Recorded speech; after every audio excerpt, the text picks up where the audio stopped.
Association to preview tonight's key storylines. The Mavericks are seeking a 2-0 series lead over the Clippers, who have lost 4 straight playoff games. Dallas hasn't held a 2-0 lead since sweeping the Lakers in 2011 on the way to the title. The Lakers hoping to avoid a 2-0 series deficit. Heading into Game 2, Devin Booker can join teammate Chris Paul and become the 4th player in playoff history with 30 points in each of their first 2 career appearances.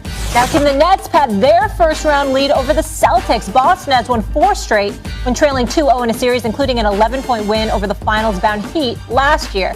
Here's a comparison of Brooklyn's Big 3 to Miami's version a decade ago. The 2011 Heat team lost to Dallas in the NBA Finals, but won 2 rings over 4 total appearances. Stephen A., would this Nets team beat Miami's Big 3?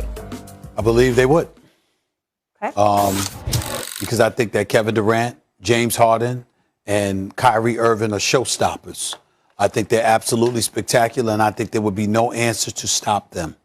You obviously have a chance in a lot of people's eyes. You got to man up, and this is one of the things I took the liberty of calling Isaiah Thomas the other day, because I said, am I wrong in saying this?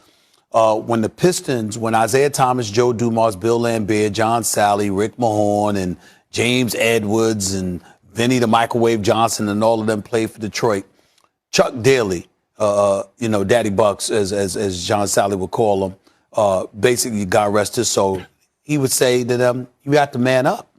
You guard your man. And so you can't double anybody on Brooklyn. Mm-hmm. You can't leave anybody open. So what you have to do is keep a body in front of them, make them make a contested 3, or make them school you one-on-one like they are fully capable of doing. That's what you have to do with the Nets. You can't double anybody. Okay? Actually, not with Joe Harris there, too. And that includes Miami.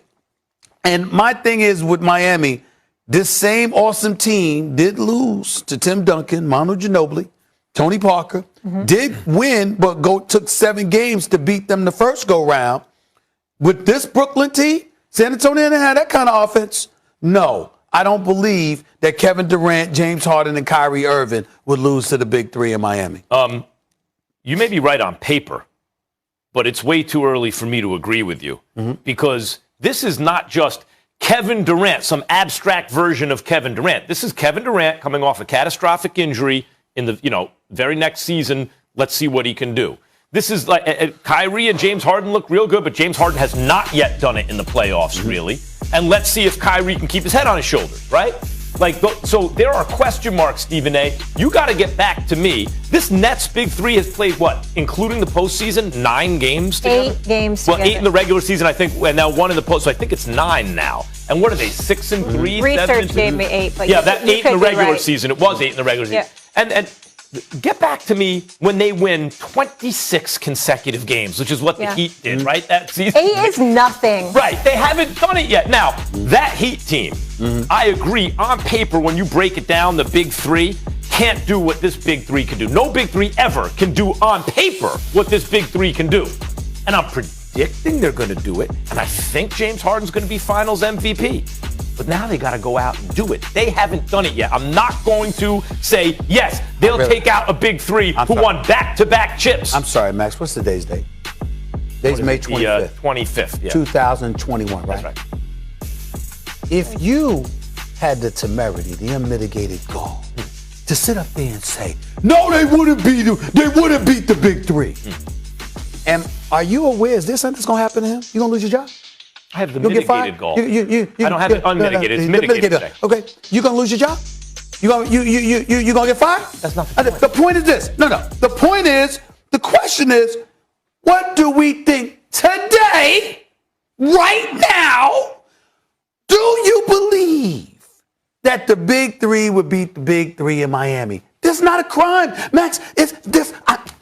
I got your back, bro. Right, there's nothing going to happen. Between you and me. There's nothing going to happen. No one else is listening. There's nothing going to happen. No one else is listening. Just you and me. What's going to happen, Matt? Between you and me, this Nets Big 3 is the best Big 3 of all time. Between you and me. But now they got to go out and do it. Stay healthy. I understand that. But on May 25th, if they had, who do you believe would win if they had to play each other? That's all. That's all. It's not a crime. believe. So, I mean, it's just pure hypothetical now because these dudes haven't done it yet. They put 9 games together. You're off the hot seat. I got more for you. After the Game 1 loss to the Suns, Charles Barkley isn't convinced that the Lakers have what it takes to repeat. Sir Charles saying this on TNT. Nobody is afraid of them. Max? Yeah. What do the Lakers need to do to strike fear in opponents? Well, right now, Chuck is exactly right. No one's fearing the Lakers. Oh, that could turn just like that on a dime. What do they have to do? LeBron has to look like LeBron. AD has to look like AD. By the way, hitting some shots from the outside. Remember, I said last postseason he was hitting from 3 unlike he'd hit in his career. It's series after series. Can he still do that? And if not, can he be AD in other ways? If LeBron and AD are playing like their real selves, and all it takes is a couple guys, KCP, a couple guys getting hot from the outside, 2 games like that, the whole Western Conference will fear them. You know how quickly it changes? The Clippers were accused of tanking to avoid them, right? Like, just like that, it can change. Are you ready for this? Yeah. Nobody's scared of the Lakers. You respect them, significantly so, but you don't fear them.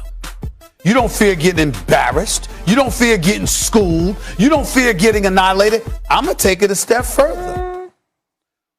The biggest reason I have never put LeBron James as number 1 is because there's never been a time when LeBron James has instilled fear in anyone. Oh, come on. Listen. Come on. Let me explain. His jump shot once upon a time was suspect, and his free throws have always been suspect. So the lack of consistency when it came to those 2 things, you respected him, you knew he was great, you knew you had to bring your A game in order to have a chance, you knew he was superior to you, but you didn't fear complete annihilation from LeBron James. He just gentlemen swept the Western Conference last year. Excuse me. I'm going to tell you again. He gentlemen swept the Western Conference. I'm not giving you a basketball analysis. I'm giving you fact based on all the people that I have to. They never feared him. Maybe that's the Stephen problem. A., what about game 2 after Anthony Davis choked and now he comes out, he takes all the responsibility and is going to be a man on a mission? Ladies and gentlemen, I never said he's not great. I didn't say anything like that. Look at that full screen, by the way, right there. You mean by fear like a clutch closer? You know how you scared to death to even look at Jordan wrong because what he did. That's not LeBron. That's what I'm saying. Kobe, stuff like that. That's what I'm saying.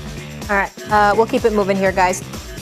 Today marks the 1-year anniversary of George Floyd's murder. Last night, the NBA Social Justice Coalition called on the U.S. Senate to pass the George Floyd Justice and Policing Act as a way to honor Floyd and others who have been victims of police brutality. The act would ban chokeholds and qualified immunity for law enforcement while creating national standards for policing to bolster accountability. The bill has already been passed in the U.S. House, and the death of George Floyd in the video that showed convicted police officer Derek Chauvin kneeling on Floyd's neck for more than 9 minutes became a catalyst in the sports world for racial and social justice. Here's Doug Glanville with his thoughts on the year since Floyd's death. George Floyd! George Floyd!